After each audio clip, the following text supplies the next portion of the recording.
Queridos amigos e amigas, nós vamos prosseguindo na compreensão da importância que tem o missal para as nossas celebrações e especialmente como uma fonte de nossa vida espiritual.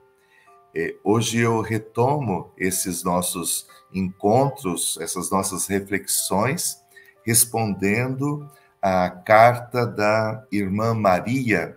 Ela é carmelita de Patos de Minas, e uma vez que no dia da apresentação da Bem-aventurada Virgem Maria no templo, a igreja recorda aqueles que estão nas clausuras e com eles reza e por eles reza.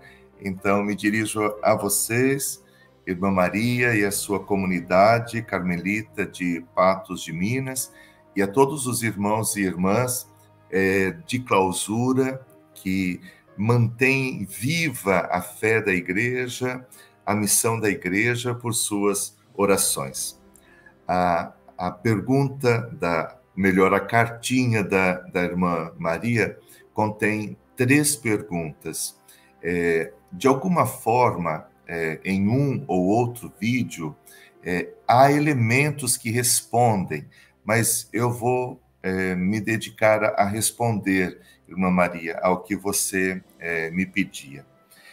Primeiro, a questão sobre a cruz durante a celebração. Há uma dificuldade em compreender se, como no seu caso, no caso da sua comunidade, tendo um grande crucifixo no presbitério, se há a necessidade de uma cruz sobre o altar. Bem, então, para a senhora e para todos os irmãos, eu retomo o número 306 da nossa Instrução Geral do Missal Romano.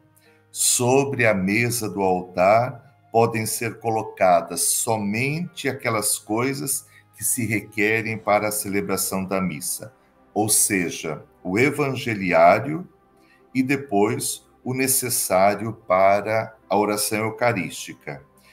Os panos, os vasos sagrados, o missal e depois pão e vinho para a Eucaristia. Ora, esse daqui é o número que ilumina todos os outros números a respeito do que vai sobre o altar. Então, o Evangelho, pão e vinho e o missal e os outros vasos e os panos que a gente precisa, sanguíneo, corporal, para aquele momento da oração eucarística. Ora, e se houver uma cruz no presbitério? Então, o número 308 diz que haja, de fato, uma cruz sobre o altar ou perto dele, com a imagem do crucificado. Mas atenção, uma cruz que seja bem visível para o povo reunido. Então, quando a igreja fala desta cruz, está dizendo de um crucifixo com a imagem do Cristo crucificado, visível para todos os fiéis, e não apenas uma pequena cruz sobre o altar para o padre. Então, o motivo de ter esta cruz visível para todos os fiéis, número 308, é que ela recorda aos fiéis a paixão salutar do Senhor.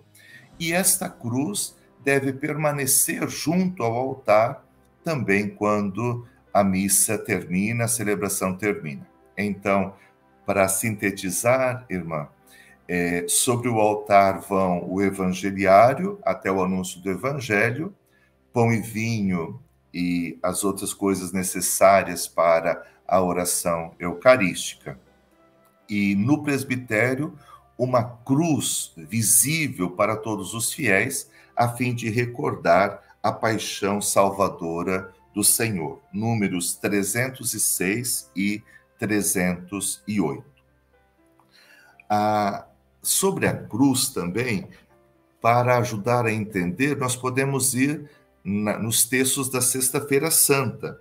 Na celebração da Paixão do Senhor, a rubrica 19 diz assim: deve-se apresentar a adoração uma só cruz.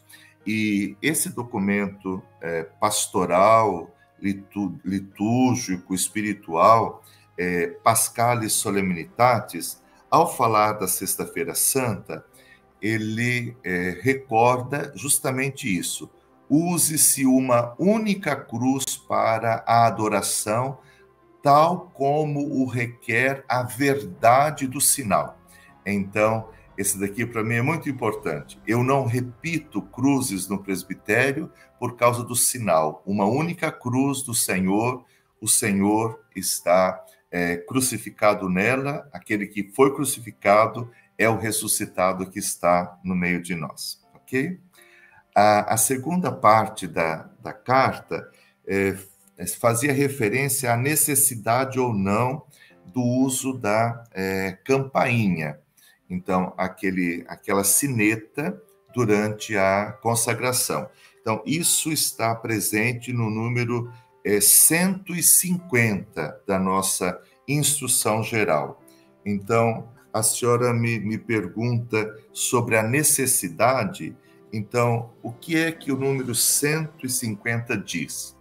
Um pouco antes da consagração, o ministro, se for oportuno, adverte os fiéis com um sinal da campainha, fazendo o mesmo em cada elevação, conforme o costume da região. É uma campainha para advertir, para chamar a atenção. Então diz, é um sinal de campainha. Não é uma campainha que fique lá tocando,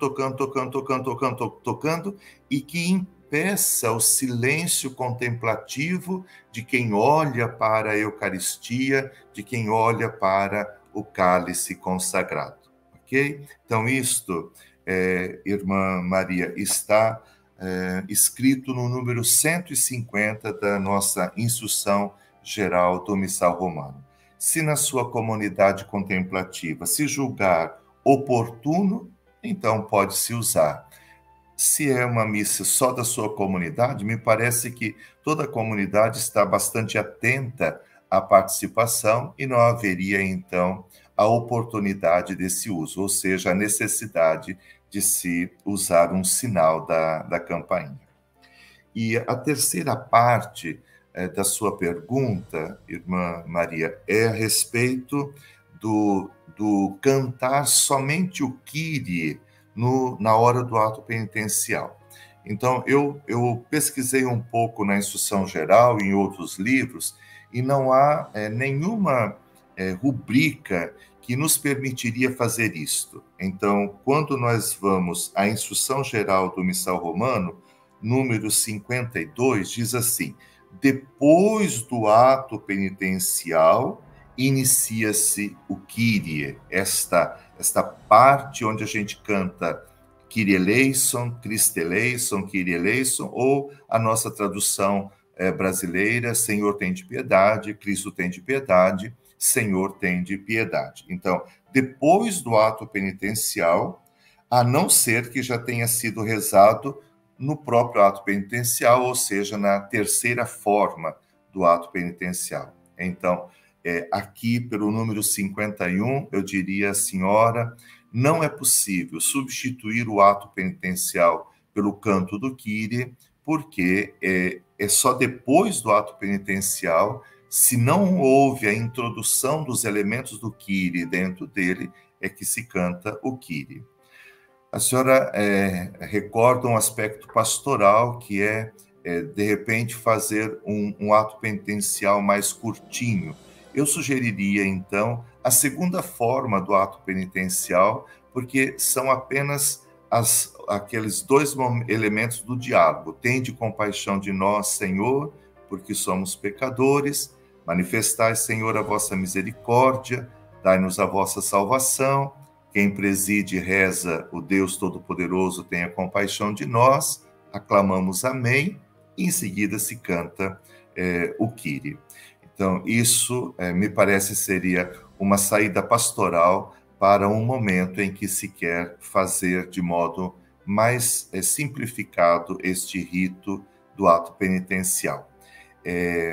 Depois há outros elementos que ajudam-nos a compreender que o Kyrie é uma peça litúrgica fora do ato penitencial, como quando nós fazemos a bênção e a aspersão da água para recordar o nosso batismo, substituímos o ato penitencial. Então, após esse momento, se pode cantar o Kyrie, e quando nós unimos a liturgia das horas à missa, rezando no lugar do ato penitencial, substituindo o ato penitencial pela salmodia, nós nos levantamos e, não tendo feito o ato penitencial, nós podemos cantar o Kyrie. Então, são alguns elementos para a gente compreender que não dá para cantar em substituição ao ato penitencial apenas o Kyrie eleison. A você, querida irmã Maria, e a sua comunidade, peço suas orações para que a Igreja do Brasil viva esse momento bonito do início do uso do missal no próximo primeiro domingo do Advento. Rezem por todos nós, rezem também por mim e pela nossa Diocese de Paranaguá.